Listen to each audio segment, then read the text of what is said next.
Okay, let's look at some examples of relations, and we're going to determine the domain, the range, and whether they're a function or not. Okay, so one of the ways that you can express a function is as a set of ordered pairs. Okay, a bunch of points basically on a graph. Um, so let's determine the domain. Now, the domain is all possible inputs.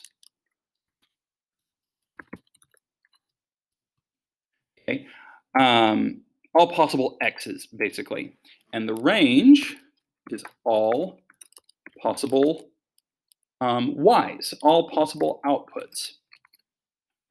Okay, um, possible, and um, so we sometimes we'll be able to list out every single one. Sometimes that won't be possible, but that's what this is. Domain is saying what can we put into our function, and range is asking what can we get out. Um, so in this, to find all of our possible inputs, we're going to look at all of our x's. We've got 3, 2, 1, 5, and 6. So our domain is just a list of x's. 1, 2, 3, 5, and 6. I'll put those in numerical order. You don't have to do that. The range is all of our possible y's. So we've got 3, 5, -1, 5, and 1. So -1, 1, 3, and 5. We're only going to list the 5 once. It's kind of redundant to say, well, 5 is possible and 5 is possible. Like, there's no value there. So whenever we're naming the set of our range, we only need to list the 5 once. Now the question is it a function? So we kind of ask that vending machine question. If I get a 3, do I know what I'm going to get? Well, I'm going to get a 4 as my output. If I input a 2, I'm going to get a 3 as my output. If I input a 1, I'm going to get a 1. If I do a 5, I'm going to get a 1. 6, I'm going to get a 3. I know what I'm going to get. So you're looking for, are there any inputs that are repeating and giving me different outputs? You can also see the same thing visually on the graph by doing the vertical line test. The vertical line test is looking for duplicate x's. If you have a vertical line and it hits 2 points, then that means it's not a function. But since all of my vertical lines here are only hitting once, well, that means we're good. That means there's no repeats. So it is a function. Also, real quick, so here is my function written out as a set of ordered pairs. So if it asks me for f of 1, it's asking me for the output when the input is 1. Well, this is where the input is 1. Well, what's the output? Well, the output is 1. Okay. If it had asked for f of 6, when the input is 6, the output is 3. Okay, so that's what it's asking for when it asks you that type of question. All right, let's try another example. So do another set of ordered pairs. Okay, so our domain, okay, well, we've got 4, 2, 4, 5, 0. So 2, 4, and 5. Our range, remember, is our possible y's. It's our outputs. So 3, 5, -1, 5, and 1. So -1, 1, 3, 5. Is this a function? Well, I'm looking for repeated x's. So do we have any repeated x's? Yes, we've got 4, 3, and 4, -1. That means if I input 4, I don't know what I'm going to get. I might get a 3, I might get a -1. It's a lousy vending machine. It is not a function. And how do we know? When it asks you this in Hawks, you say, oh, well, there's 4, 3, but there's also 4, -1. That shows me that it's not a function. You can also see it on the graph. The vertical line test passes here, it passes here, but it fails here with the x's being 4s. Okay, so this one is not a function.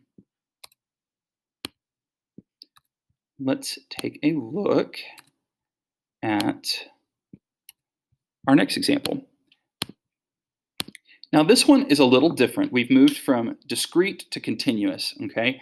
From just individual points to using an equation to define this. Now, we're still answering the same question though. My domain is all possible x's, okay? So all possible x's, range is all possible y's.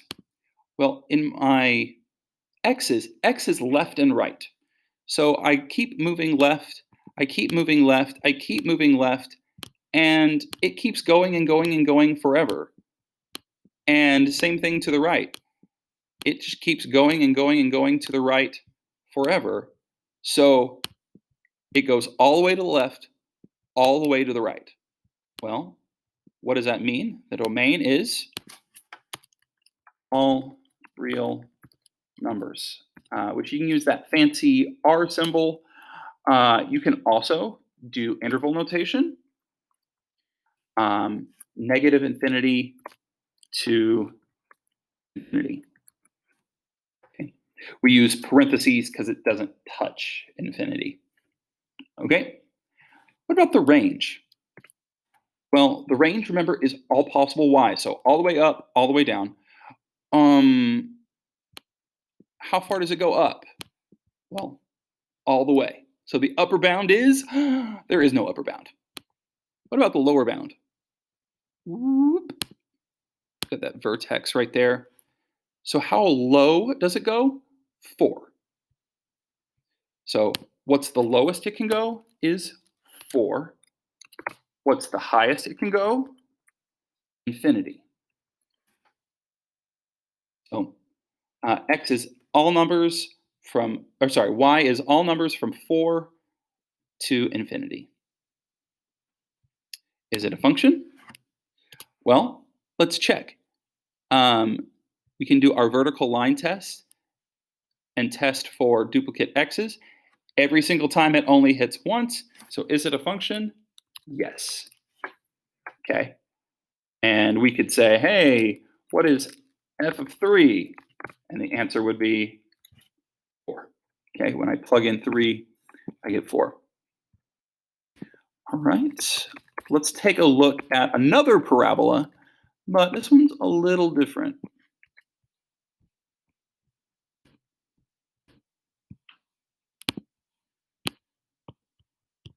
Okay, so let's look at the domain here. So the domain here, it doesn't go all the way to the left. The lowest x that I have appears to be 4. What's the highest x that I have? Well, the highest x is positive infinity. So that is my domain. That's all of the possible x's that I can have. It goes from 4 to infinity. And then the range, it looks like it goes all the way down, and it looks like it goes all the way up.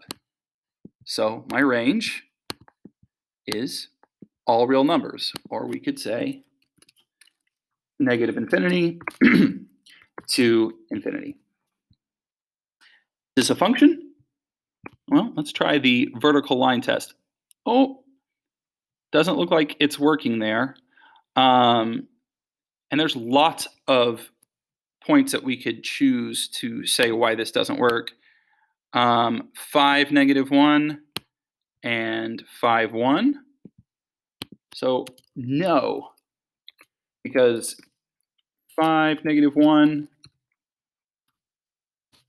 and 5, 1. I've got the same input, and it's giving me two different outputs. So it's a lousy vending machine. It's not a function.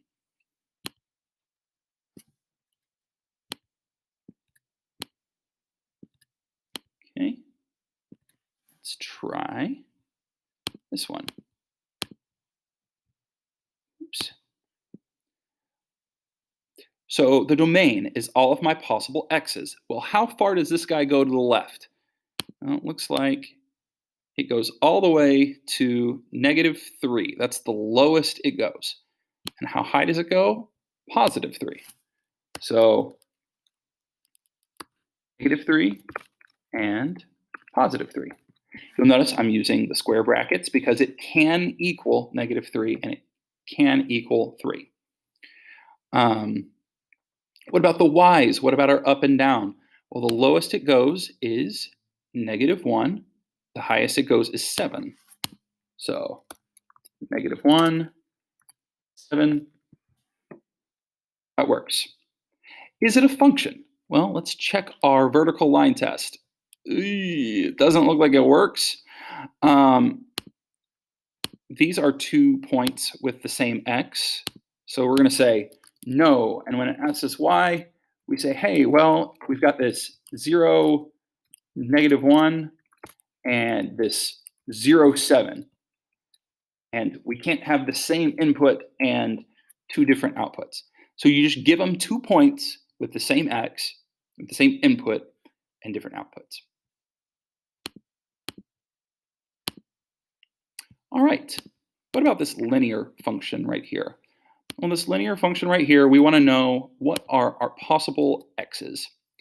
Well, it looks like it goes all the way left, all the way right. So that's all real numbers. Negative infinity to infinity. What about range? It goes all the way up, all the way down. Well, same deal. All real numbers. Is it a function? Well, we do our vertical line test. It hits only once all the time. So yes, it is a function. So that's a bunch of different examples. Again, domain and range means the same thing every time. It's always all of your possible x's and all of your possible y's. Now, when it's discrete, when it's a list of numbers, or a list of ordered pairs, your domain and range will be a list. Whenever it's a function, a list doesn't make any sense. So that's when we're going to do a range of values there. Okay, I hope that made sense.